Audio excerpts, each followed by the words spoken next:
বেশি দিন হয় নাই, মনে হয় 1 মাসের আগেই হচ্ছে আমার গাছে ফল এসে এখন অলরেডি এই যে বোল্ডার পেকে গেছে আলহামদুলিল্লাহ। আমি এখন এটা কাটবো, আর কাটার কিছু নিয়ম আছে। আঙুলটা ধরছি, কিছুক্ষণ আগে ঘাস পরিষ্কার করতেছিলাম কচ থেকে।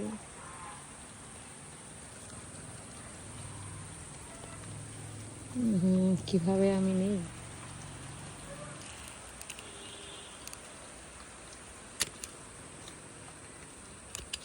কচ থেকে এটা কাটতে সুন্দরভাবে ইয়ে হয়, একটু কচের সাথে দেখে কাটতে হয়।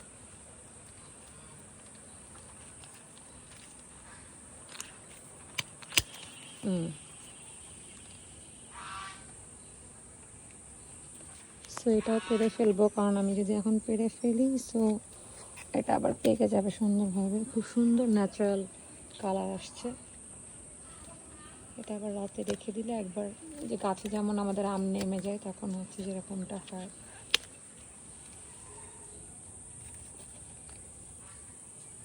এটা আমি আর একটা দিন ওয়েট করব।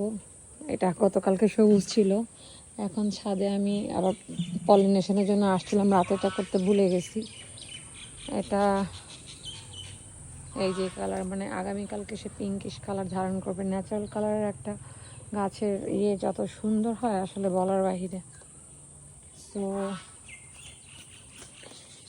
Here is my 2 boulder dragon. আমি একটু উঠাইনি, আমি একটা জাতের গাছ দেখতে পাইছি, এটা খুব সম্ভবত একটা ইন্ডো জাতীয় প্ল্যান্ট বা কিছু একটা, এই জন্য গাছটা রেখে দিছি আমি।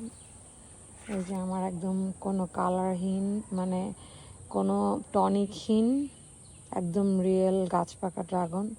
গাছ পাকা ড্রাগনের মূল জিনিসটা হচ্ছে চতুর্দিকে সে একই কালার আসবে এবং তার যে পাপড়ির মতো পাতাগুলো এগুলো সবুজ থাকবে।